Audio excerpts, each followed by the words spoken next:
It's late August, so you know what that means. It's back to school season, and we're going to be talking changes to the classroom. So primary, secondary schools, and colleges are all gearing up, if they haven't already, to welcome the 2022-2023 semester. I actually just dropped my sister off for freshman year of college, and you can definitely tell excitement is high, not only from students, but also teachers, right? Everyone's ready for a, hopefully, fully normal school year. But of course, there's still uncertainty in the air with how to successfully maneuver some of the dynamics that are shaping the classroom today. Now, in a lot of ways, teachers and district professionals are dealing with a similar host of challenges, right? New socioeconomic dynamics that are shaping student needs and attitudes, evolving curriculum, new technologies, policy changes, stretched budgets, lack of personnel, right? I could keep going, but it's the usual suspects. Of course, though, the last 2 years introduced a whole host of fresh challenges for students and educators. Everything from remote learning and the accelerated adoption of edtech tools to declining test scores, social emotional externalities from COVID policy, an increase in ransomware attacks, and a heightened tension between educators and school policy. It's a lot. We're not going to be able to hit on everything today, but we're sure going to try. With our roundtable today, we hope to host some useful discussion and land on short-term strategies for staying one step ahead of the most pressing changes to the classroom for the 2022-2023 school year. So let's go ahead and welcome our guests. We have two great guests for our roundtable today. We'll go down the line. First up, Dana Bryson. She's Senior Vice President of Social Impact at Study.com. She's an executive manager, urban policy expert, and skilled social investment strategist with more than 25 years of experience in the public, business, enterprise, and nonprofit sectors. Great to have you on. How you doing? Thank you. Glad to be here, Daniel. Yeah, real pleasure getting to pull from your insights today. We're also joined by John Edelson, founder and president at Time for Learning. John is in charge of various solutions that provide curriculum for homeschooled, summer studying, and after-schooled primary students within the pre-K through 12 range. John, great to have you on as well. How are you? Great to be here. Pleased to be here. Yeah, so thank you again to the two of you for joining this roundtable. We've got a lot to hit on, so let's jump right into it. Teachers everywhere are having this discussion, right? What are the big challenges to tackle this year? The nation is facing some stagnation in public school enrollment. Teachers are still concerned about too big of class sizes. I saw several local news reports with concerned teachers on that front. For example, in Utah, teachers are calling out that hybrid and remote learning effect on school attendance has been pretty palpable, right? Because it's sent mixed signals about the importance of actually showing up to class virtually or in person.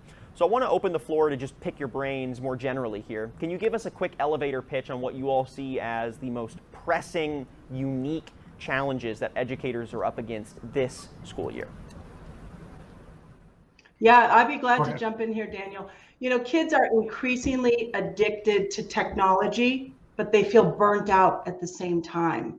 And it's really difficult for teachers to have tech in the classroom be engaging and exciting for students. And so I think it's finding that balance when we're back in the classroom of how you use technology.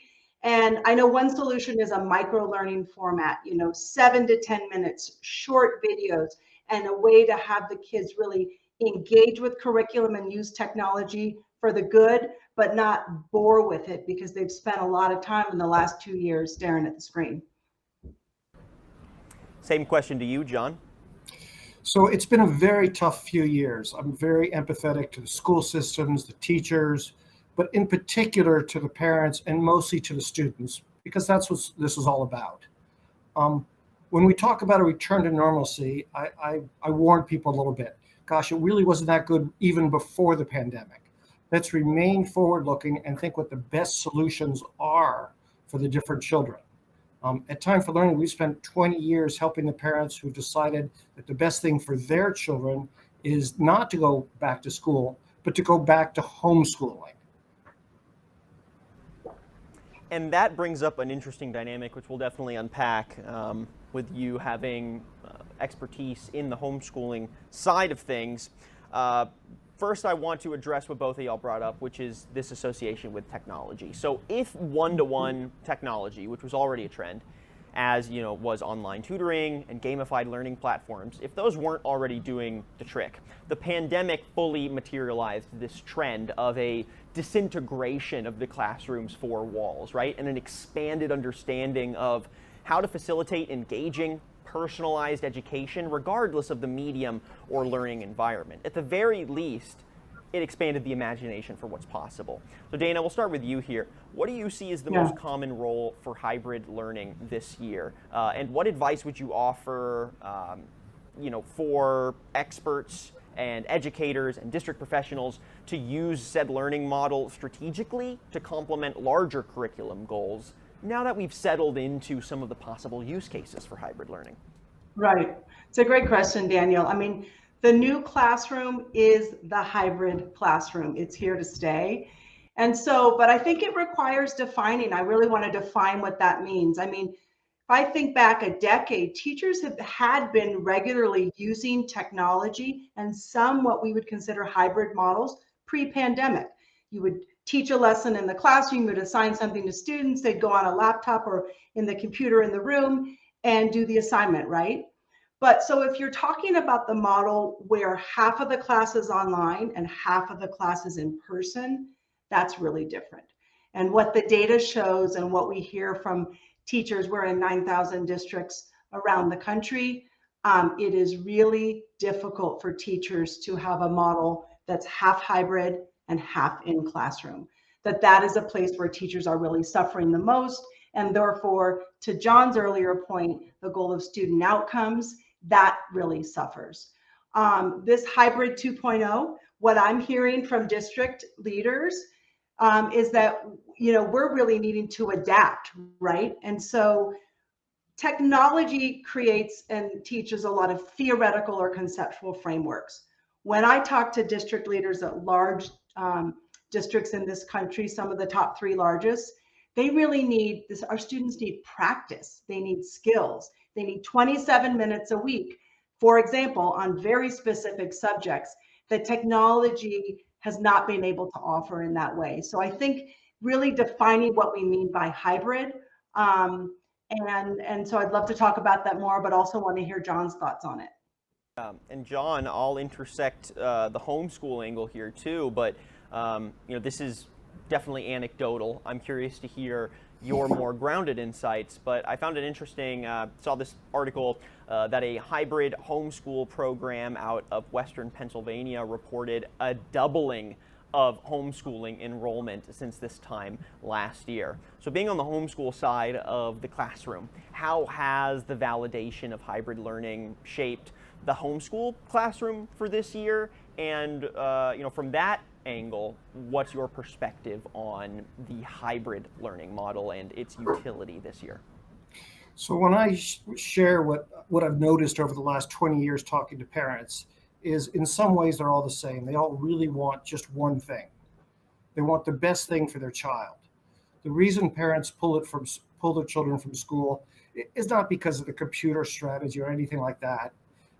It's because their child's not doing well. The child's suffering. Something isn't working. Maybe it's bullying. Maybe it's over-testing. Maybe it's they don't have teachers and there's too many substitutes. Maybe it's poor use of technology. Gosh, it really increased during the pandemic. But when parents pull the child, it's because they think they have a better solution for the child at home. I'll also say that all the parents, when they make this decision, are terrified. It's a scary decision. We want the best thing for a child. Trying to be a homeschooler, it looks really scary from when you start.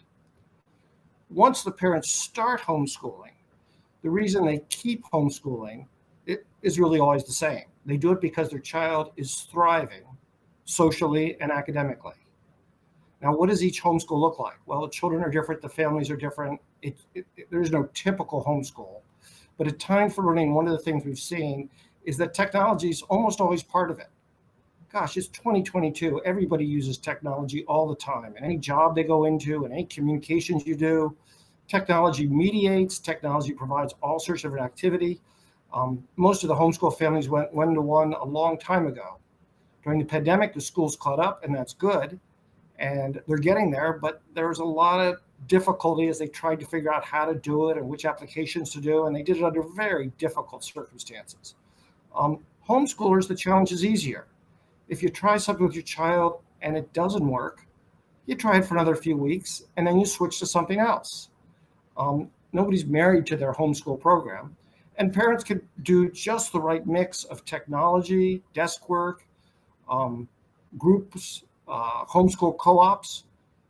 You asked about the group in Pennsylvania. I'm not that familiar with them, but I will say that during the pandemic, there's an enormous amount of growth in the homeschool market. It went from being about 4% of the K-12 population to over 11%, according to the US Census. That's 11% of the families decided pull the kids from the school and do it themselves. Now this year, a lot of parents are deciding, okay, we've homeschooled for a year or two, it's time to go back to school. But most of them decided to homeschool seem to be sticking with it for another few years. In terms of what has reached real scale for helping parents, there's a whole lot of curriculums, including Time for Learning, which have reached scale over the last 20 years. And, as parents, if it's in a homeschool context, or as, teachers and district professionals in a public or private school context, weigh some of their investments into the best tools for maneuvering this school year, it brings up the question of, are these tools actually useful, and how do we know? We actually hosted a roundtable on this dynamic, which we dubbed the Great Ed Tech Audit, right, where educators and district decision makers had to weigh all of their pandemic-era ed tech investments, many of which had been reported to be underutilized or even just misused entirely. And now that school's about to start, I'm curious, from what y'all have seen, was this Great Ed Tech Audit achieved? Was it achieved successfully? And based on that, where is it leaving educators to start the school year? Give us y'all's perspective. Yeah, happy to jump in here. I mean, $190 billion was allocated from the federal government through ESSER to schools, to public schools and some private schools. What we're really seeing is that with the curriculum, with the districts that we're talking to, that the initial investments were really made in infrastructure, things like HVAC, new windows, really trying to PPE, those kinds of things. And now the investments are really going towards curriculum. And most importantly, I think social emotional learning. Just previously we talked about, kind of the hybrid classroom is here to stay. But I do want to say that we really want all of our students to love learning, and we want them to believe in themselves. And that is really the purpose of the social experiment called education, right? And so we want them to feel confident in themselves and feel self-directed. And I think that these investments in social emotional learning right now are critical and are really urgently needed. When I look at the data I see around mental health issues in teens and 10 to 13-year-olds, I really want more investments in the public sector into social emotional learning. So at Time for Learning, we watch a lot of children use our curriculum. We provide all 4 subjects. We go from pre-K to 12. And one of the things that's interesting is that it doesn't work for every child, not in every subject. There's families who use us only for math. There's other families, they use us only for language arts. There's others who use us for the science and the social studies. What works for one child doesn't necessarily work for another child. What works for one child in one subject doesn't necessarily work for another child in another subject. Look, times have changed. It used to be that people had these careers, you worked your entire career for one company. The films of yesteryear were really slow, and kids seem to do very well in the classroom 50, 40 years ago, where the teacher, the sage on the stage, gets up there in front of them and delivers a lecture and a discussion that would go on at some length. The kids today are being prepared for a very different economy. They need a different set of school skills, and frankly, their attention and the way they interact and react to different stimulus is quite different than, say, my generation. One of the great things about homeschooling and with Time for Learning is the children get to proceed at their own pace. I mean, if you take an average classroom, if you take any classroom, it's going too fast for half the kids, and they're a little stressed trying to keep up. And for half the kids who are getting the math or whatever the topic is really easily, it's going a little bit slow. classrooms led by a teacher as a whole group, almost by definition, have to teach to an average student, which really doesn't exist. One of the great things about personalized learning is that the students can proceed at a comfortable pace. If they have to back up and do it again, they can. There's no social stigma. Now, this can be done with software, but it's got to be really good software if you're trying to run it through a whole school system. Whereas in a homeschooling environment, it's a whole lot easier to put together a package that works the best for your child. The other thing in homeschooling is there's so much going on out there, so many field trips and co-ops and group activities that in some ways, in many ways, is more social than what goes on in schools. So a lot of the kids thrive both academically and socially when they start homeschooling. How student skill sets are needing to change, or at least the workforce-related ones are having to evolve. I want to expand on that a little bit.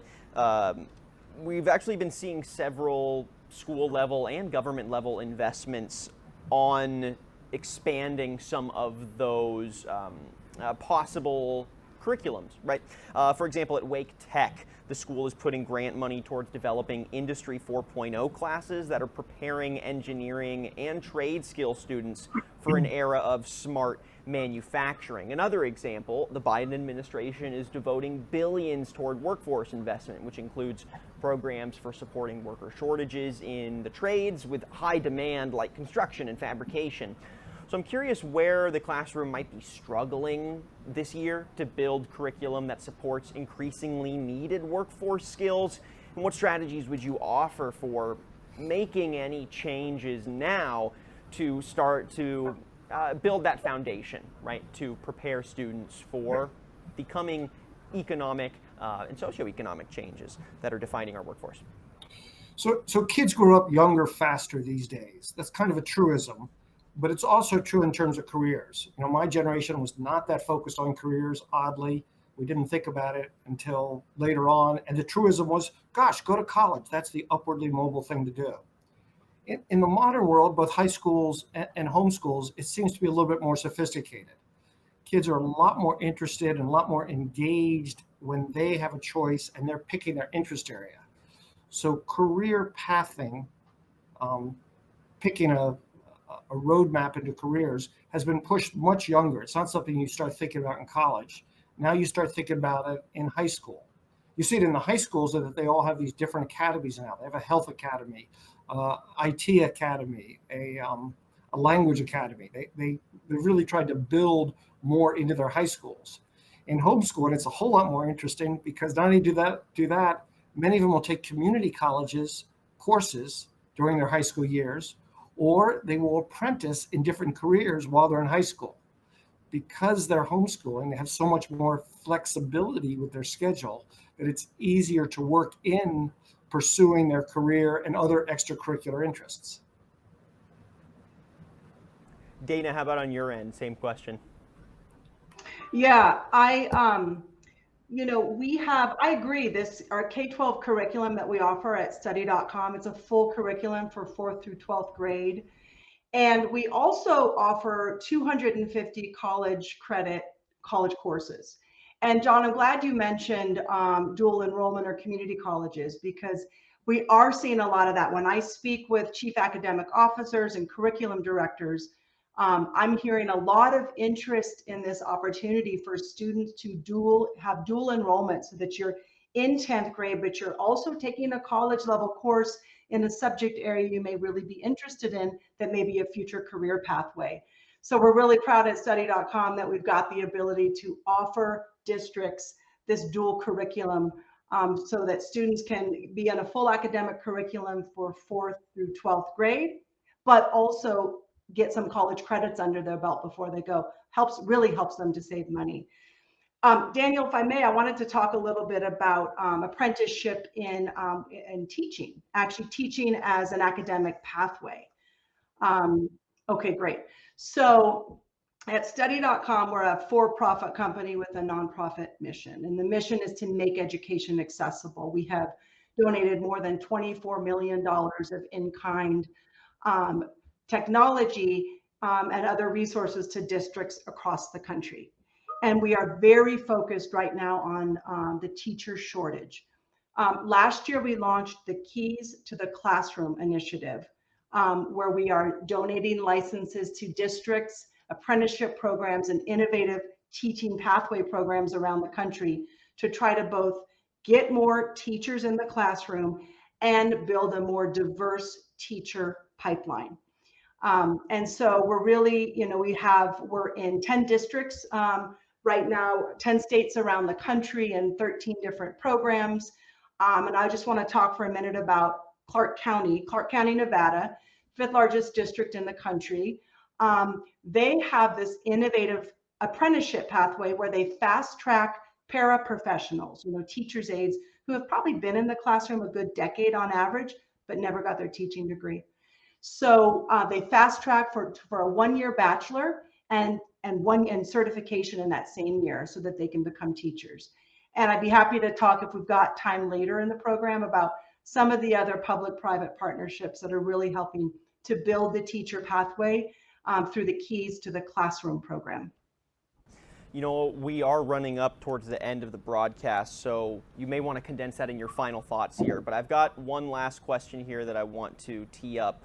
Dana, I'll toss this to you, and then John, if you have a quick final follow-up, feel free. But Dana, I know you have lots of experience in the public sector, not only as a city official in Oakland, DC, and Denver, but also in providing consultation, strategy, and solutions for teachers who are seeking to run for public office. So what I want to do is pull from that experience to ask, what strategies would you offer education professionals for leveraging the public lever for change, right? How should they maneuver advocacy for solutions to some of these stacking challenges at the state or the federal policy level? We're talking addressing the teacher shortage. We're talking addressing quality investments into ed tech, right? We're talking implementing hybrid learning models that are actually successful. Where should they be maneuvering or using the public lever to implement change on any of those factors? Well, I'm very passionate about this issue, having worked on it for over a decade. 3 things I would say. The first, power comes from organizing as a collective. So think about the grassroots. Teachers, we need you, we love you, and organize yourselves for what you need. The second, be clear about your end goal. If there is a policy solution or a specific thing you're advocating for, find the end goal and stay very focused on the straight line to it. And the third is be brave. You're brave every day in your classroom. You're the mentors and role models for our students, and we need you out there. So be brave and go affect that change you're interested in seeing for our students. John, any final thoughts here on maybe just more broadly how you recommend that educators create advocacy for finding solutions to these challenges? So I guess if I was going to give advice to the professional educators, I would encourage them to be supportive of the families that are switching back and forth between homeschooling and the formal system. 20, 30 years ago, homeschooling was a completely separate system. Once you were a homeschooler, you were always a homeschooler, and you didn't switch back and forth. What we've seen at Time for Learning is there's lots of people who homeschool for 3 years or for 5 years, and then they put the child back in the school system. I would encourage the school system to not be quite so skeptical of alternative models. Just as the charter school movement and the private school movement helps an awful lot of families provide the best education they can for their children, I would be more open to the different paths that people can follow and the real dedication and expertise that parents develop as they learn what really works for their child. There's an awful lot of parents who have taken children that were in a difficult situation, worked with them for 3 or 5 years, and then returned them into the school system or on college and a career, having had a fantastic educational experience and family experience. And I know the school systems tend to be a little skeptical of other approaches, but of course there's so much attention and love and insight that parents can provide to their children. I would go ahead and trust them a little bit more with that. I think with that, we'll go ahead and wrap up the conversation today. There was so much more that I wanted to get to, but unfortunately, it's a broadcast and we've got limited time. So thank you so much to both of you for your perspectives today. There's going to be plenty of challenges and dynamics that are going to continue to shape the classroom for this year. So we'll maybe do a mid-year update and some shorter touch points throughout the year. But till then, folks, make sure that you follow up with and follow the research of Dana Bryson, Senior Vice President for Social Impact at Study.com, and John Edelson, Founder and President at Time for Learning. Dana, John, it's really been a pleasure.